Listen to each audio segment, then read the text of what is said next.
If you're a member of Congress this week, well, there's no place like home.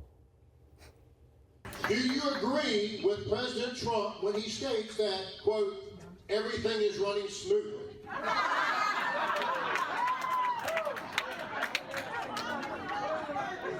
That's a nice softball. Thank you for that. The answer to that is, given the obstruction in D.C., a lot of people are organizing and doing rallies, and people are getting boisterous. I don't mind boisterous. I'm having fun. Right? So I like having debate, spirited conversation. That congressman having fun, saying he likes it. That's Republican Congressman Dave Brat of Virginia.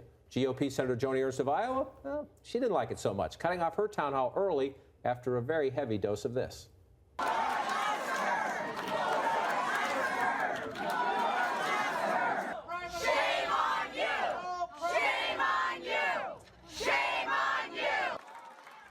There are questions out there about replacing Obamacare, questions about jobs and the economy, questions about immigration, and at these Republican events, no shortage of opposition to the new president and his team.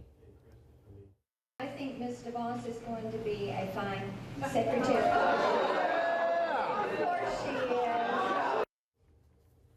So what are we to make of this?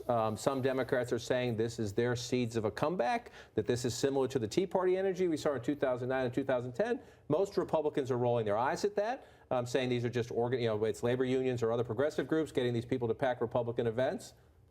This is a big TBD for me. I think some of these people are activists. I mean, that is true. I mean, we've all kind of seen the emails.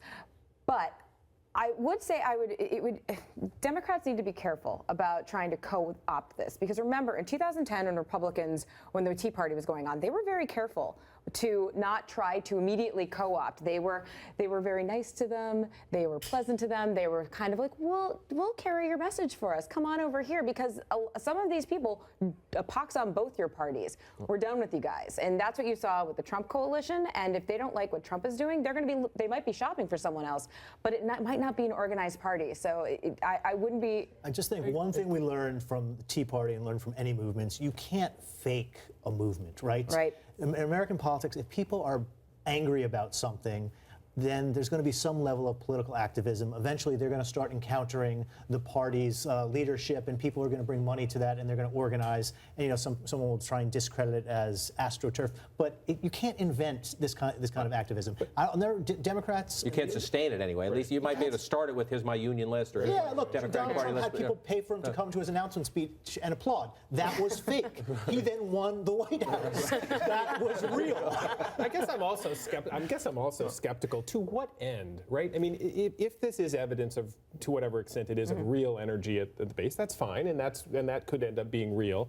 But there was a kind of focused effort that the Tea Party had that really ended up coalescing around a single issue, right? Obamacare. Yeah. This seems much more, at least in the early days, much more diffuse, right? A lot of different issues, a lot of different things, a lot of kind of anxiety. Yeah. But does that really end up in 2018 in the midterm elections becoming a powerful force that is focused in places that can really matter? Or does it end up being in Dave Brat's district, which is, maybe a solid for him and not going to really matter? Therein like you lies said, the problem TBD. for Democrats. They have a party that is disparate and diffuse, and so they have to figure out how to get all these people with all these different interests and backgrounds and pet issues to coalesce around something, and then go into a midterm election when Democrats are usually disadvantaged and do something for them at the ballot box. That's really, really hard to do. Bottling it up and deploying it in the right places. Going after Marsha Blackburn or Dave Brat might be important for them to come back with a little bit of nerves about what's happening back home. That's important. I'm not saying don't do it, but it's very hard to win those districts when you look at how those seats are drawn.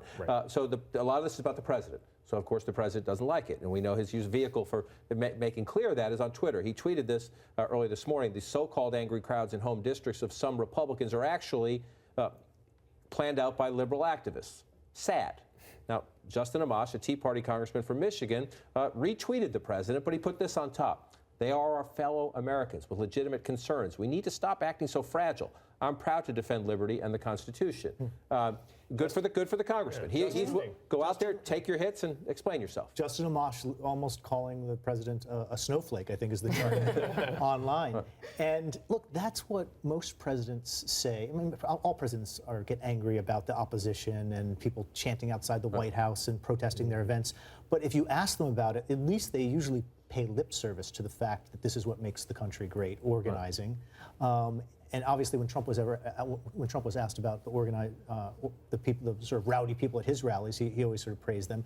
So it is unusual that, unlike previous presidents, he doesn't respect the sort of healthy opposition out there, or at least pay lip service to it. Late in his term, George W. Bush used to joke with us on the occasions we got to talk to him that, what do you mean all these demonstrators? I drive by these other people, they're all telling me I'm number one. That was his way of processing that. One of those being protested, we mentioned, where does this work and where is it just to vent your frustration, which is very important on democracy, don't get me wrong, but where are people just venting their frustration and where are they maybe making people nervous they could lose a seat in 2 or 4 years? The Senate Majority Leader Mitch McConnell, who will be a very key player in advancing the Trump agenda, home in Kentucky yesterday, he got an earful too. Listen. Last I heard, these coal jobs are not coming back, and now these people don't have the insurance they need because they're poor. And they work those coal mines, and they're sick. The veterans are sick. The veterans are broken down. They're not getting what they need. If you can answer any of that, I'll sit down and shut up like Elizabeth Warren. See, she got a good laugh at the end. She lit into the Senate Majority Leader pretty good there about coal jobs, about health care, about veterans. And then she said, if you can answer my question, I'm going to sit down and shut up like Elizabeth Warren. So she clearly is paying attention to what's happening here in Washington. And she, after a stern look for most of that, Mitch McConnell gave her a chuckle. I mean, Mitch McConnell, of all Republicans in Congress, really understands how to weather these kinds of storms. And I think he understands that this is, whether it's organized and paid for by the Soros brothers, it's real in the sense that there are actually a lot of people who are angry, but he's going to take his time while he has it. He has the Senate majority, he has the House majority, he has the White House, and he's going to push through what he needs to push through for the time that he has left. And then if the tables turn, Mitch McConnell understands that the tables do sometimes turn, but he's going to do what he needs to do. The seeds in that last question, there were the seeds of something interesting, right? We're talking about coal jobs. Yeah. Right. One of the things that the congressional Republicans have to do, and Donald Trump has to do, is actually make good on some of these promises. Donald Trump went and said to those coal communities and said, I'm going to bring back your jobs. That's hard given the kind of greater global forces in some of these things. And if we get to 2018 and those people are still suffering and don't have their jobs back and the economy hasn't improved for them, that kind of, whether they're Democrats or independents or even Republicans who are frustrated, that kind of anger could really come back to bite. Well, let's listen quickly because you make a key point. We're watching this frustration now. And the question is, what happens to the economy? And it can be different in different parts of the country. We learned that in presidential elections when different states go different ways. We'll watch it go forward. Listen to Mitch McConnell at another event home in Kentucky explaining, I'm perfectly happy to listen to these people even when they don't like me. And let me just say about protesting. This country for 240 years has been an open country where you can express your points of view as long as you do it peacefully. And we're proud of that. So I'm proud of those folks out there. They don't much like what I'm doing. They don't share my agenda. But I respect their right to be there and to express themselves.